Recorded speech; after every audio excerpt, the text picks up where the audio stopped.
Baik, Assalamualaikum warahmatullahi wabarakatuh.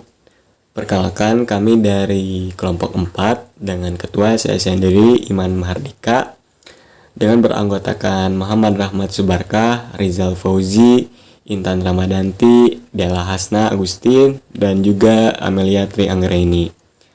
Pada kesempatan ini, kami akan mempresentasikan salah satu materi mata kuliah dari pendidikan Pancasila, yaitu pendidikan Pancasila sebagai sistem filsafat.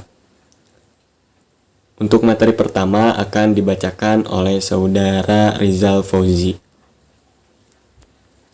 Pengertian Pancasila dan filsafat. Menurut Mr. Muhammad Yamin, dalam bahasa Sanskerta, perkataan Pancasila memiliki dua macam arti secara leksikal, yaitu panca artinya 5 dan sila menurut vokal I pendek artinya batu sendi, alas atau dasar. Sila menurut vokal I panjang artinya peraturan tingkah laku yang baik, yang penting atau senonoh. Yang kedua, pengertian filsafat. Dalam bahasa Indonesia, kata filsafat berasal dari bahasa Yunani, yaitu dari kata filosofia, terdiri dari kata fil artinya cinta dan sophia artinya kebijaksanaan. Filsafat berarti cinta kebijaksanaan. Cinta artinya hasrat yang besar atau yang berkobar-kobar atau yang sungguh-sungguh. Kebijaksanaan artinya kebenaran sejati atau kebenaran yang sesungguhnya. Filsafat berarti hasrat atau keinginan yang sungguh-sungguh atau kebenaran yang sejati. Menurut para ahli, filsafat adalah suatu bentuk peninjauan diri yang bersifat reflektif atau berupa perenungan terhadap asas-asas dari kehidupan yang adil dan bahagia. Berdasarkan pemikiran tersebut, dapat dikembangkan bahwa manusia akan menemukan kebahagiaan dan keadilan jika mereka mampu dan mau melakukan peninjauan diri atau refleksi diri sehingga muncul koreksi terhadap diri secara objektif. Menurut Aristoteles, filsafat adalah memiliki kewajiban untuk menyelidiki sebab dan asas segala benda. Menurut Cicero, filsafat adalah seni kehidupan sebagai ibu dari semua seni. Menurut Plato, filsafat itu adalah tidaklah lain dari pengetahuan tentang segala yang ada. Menurut Profesor Dr. Ismaun MPD, filsafat ialah usaha pemikiran dan renungan manusia dengan akal dan kolbunya secara sungguh-sungguh, yakni secara kritis, sistematis, universal, integral, dan radikal untuk mencapai dan menemukan kebenaran yang hakiki, yakni pengetahuan dan kearifan atau kebenaran yang sejati. Menurut Profesor Mr. Muhammad Yamin, filsafat ialah pemusatan pikiran sehingga manusia menemui kepribadiannya seraya di dalam kepribadiannya itu dialaminya kesungguhan. Pancasila merupakan suatu filsafat. Menurut Ruslan Abdul Ghani, seorang politikus dan negarawan Indonesia, ia menyatakan bahwa Pancasila adalah filsafat yang lahir sebagai ideologi kolektif atau cita-cita bersama seluruh bangsa Indonesia. Lalu menurut Noto Negoro, filsafat Pancasila ini memberikan pengetahuan dan pengertian ilmiah yaitu tentang hakikat Pancasila. Nah, mengapa sih Pancasila dikatakan sebagai filsafat? Hal itu dikarenakan Pancasila merupakan hasil perenungan jiwa yang mendalam yang dilakukan oleh The Founding Father Indonesia yang dituangkan dalam suatu sistem yang tepat. Lalu, dari pengertian tersebut, filsafat Pancasila dapat didefinisikan sebagai refleksi kritis dan rasioni tentang Pancasila sebagai dasar negara dan kenyataan budaya bangsa dengan tujuan untuk mendapatkan pokok-pokok pengertiannya yang mendasar dan menyeluruh. Lalu, ada pengertian filsafat Pancasila secara umum. Pengertian filsafat Pancasila secara umum adalah Pancasila merupakan hasil berpikir atau pemikiran yang sedalam-dalamnya dari bangsa Indonesia yang dianggap, dipercaya, dan diyakini sebagai kenyataan norma-norma dan nilai-nilai yang benar, adil, bijaksana, dan paling sesuai dengan kehidupan dan kepribadian bangsa Indonesia. Lalu filsafat Pancasila kemudian dikembangkan oleh Bapak Soekarno sejak tahun 1955 sampai berakhir kekuasaannya yaitu pada tahun 1965. Pada saat itu, ia selalu menyatakan bahwa Pancasila merupakan filsafat asli Indonesia yang diambil dari budaya dan tradisi Indonesia, serta merupakan akulturasi budaya India atau Hindu-Buddha, Barat atau Kristen, Arab atau Islam.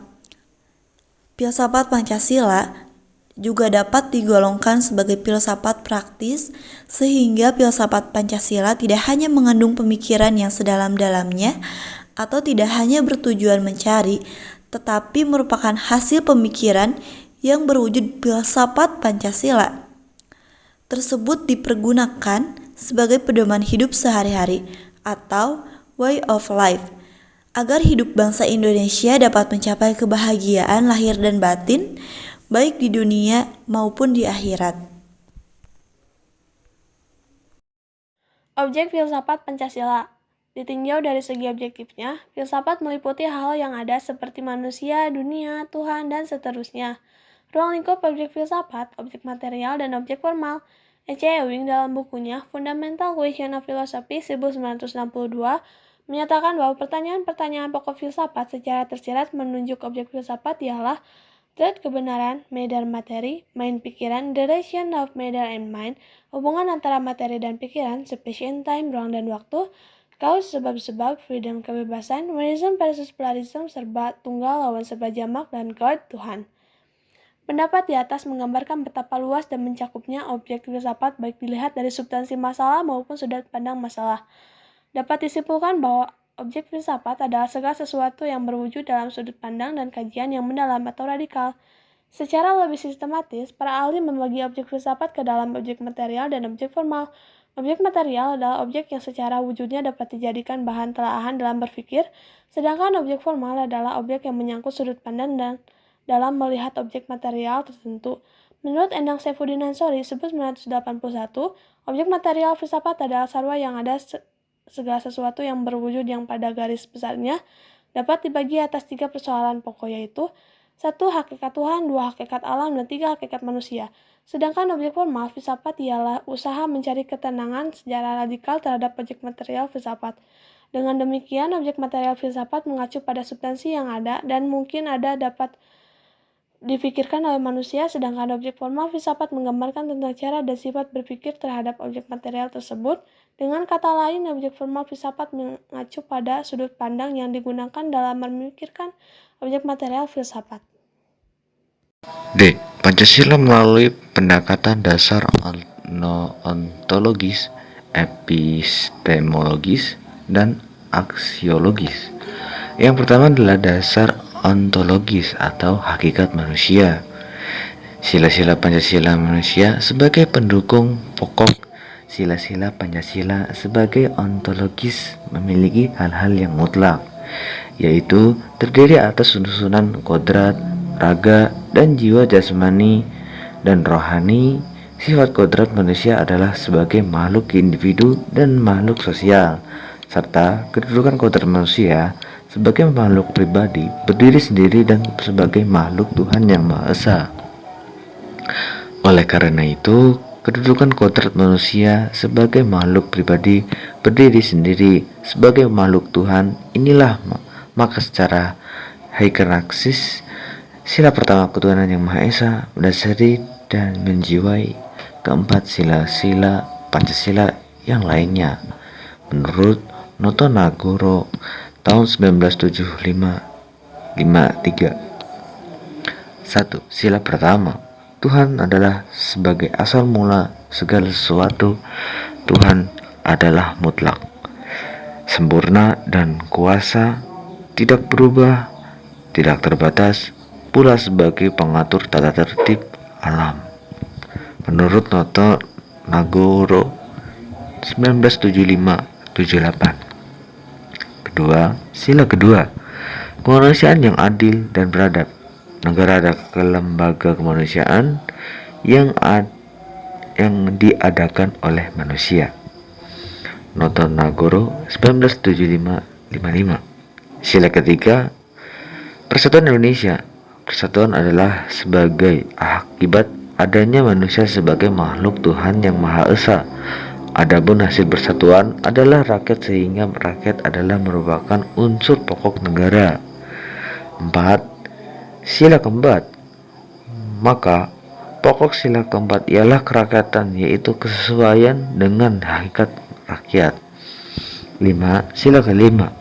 Dengan demikian, logika keadilan sosial didasari dan dijiwai oleh sila kedua, yaitu kemanusiaan yang adil dan beradab. B. Dasar epistemologis atau pengetahuan. Sila-sila Pancasila sebagai suatu ideologi, maka Pancasila memiliki 3 unsur pokok agar dapat menarik loyalitas dan pendukungannya, yaitu 1. Logos, yaitu rasionalitas atau penalarannya. 2. Pathos, yaitu penghayatan. 3. Ethos atau kesusilaannya. Menurut Wibisono 1996 ketiga. Dasar epistemologis Pancasila pada hakikatnya tidak dapat dipisahkan dengan dasar ontologisnya. Pancasila sebagai suatu ideologi bersumber pada nilai-nilai dasarnya, yaitu filsafat Pancasila menurut Suryanto 1991-51. Terdapat 3 persoalan yang mendasar dalam epistemologi, yaitu pertama, tentang sumber pengetahuan manusia. Kedua, tentang teori kebenaran pengetahuan manusia. Ketiga, tentang watak pengetahuan manusia. Titus tahun 1984-20. Adapun potensi atau daya untuk meresapkan pengetahuan, atau dengan lain perkataan transformasi pengetahuan, terdapat tingkat sebagai berikut. 17. Demonstrasi, imajinasi, asosiasi, analogi, refleksi, intrusi, inspirasi, dan ilham menurut Noto Goro tanpa tahun ketiga. Terima kasih. Dasar aksiologis Pancasila. Aksiologis merupakan cabang filsafat ilmu yang mempertanyakan bagaimana manusia menggunakan ilmunya. Aksiologi adalah istilah yang berasal dari kata Yunani, yaitu aksios yang berarti sesuai atau wajar, sedangkan logos yang berarti ilmu. Aksiologi dipahami sebagai teori nilai. Jujun Surya Sumantri mengartikan aksiologi sebagai teori nilai yang berkaitan dengan kegunaan dari pengetahuan yang diperoleh. Menurut John Sinclair, dalam lingkup kajian filsafat, nilai merujuk pada pemikiran atau suatu sistem politik, sosial, dan agama, sedangkan nilai sendiri adalah sesuatu yang berharga yang diidam-idamkan oleh setiap insan.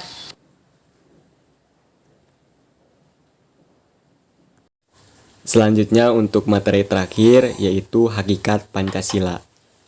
Kata hakikat atau dalam bahasa Arab yaitu al-haq, yang artinya kebenaran, dapat didefinisikan sebagai suatu inti atau esensi yang terdalam dari segala sesuatu atau sumber yang terdiri dari sejumlah unsur tertentu yang mewujudkan sesuatu tersebut, sehingga terpisah dengan sesuatu lain dan bersifat mutlak.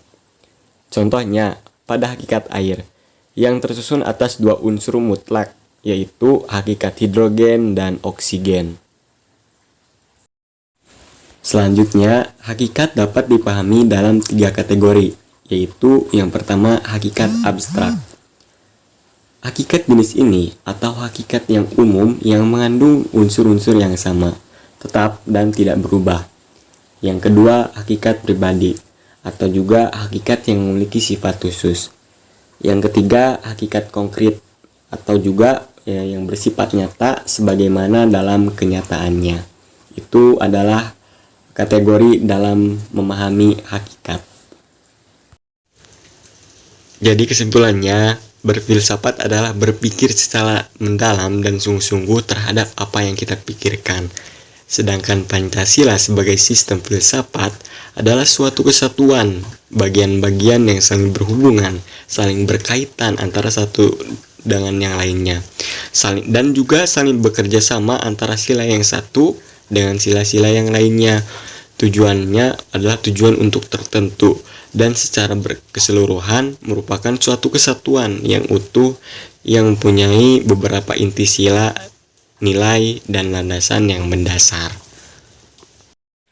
Itulah penyampaian materi dari kelompok 4 dan kami juga membutuhkan saran dari para pemirsa. Dalam makalah ini, penulis berkeinginan memberikan saran kepada pembaca agar ikut peduli dalam mengetahui sejauh mana kita mempelajari tentang filsafat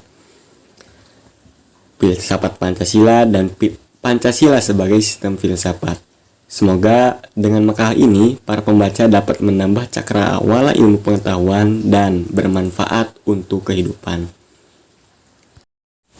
Baik, itulah penampilan dan presentasi dari kelompok kami tentang materi pendidikan Pancasila sebagai sistem filsafat. Mohon maaf apabila terdapat materi yang kurang tepat dan kata yang tidak semestinya. Terima kasih atas waktu luangnya. Tetap semangat dan tetap jaga kesehatan.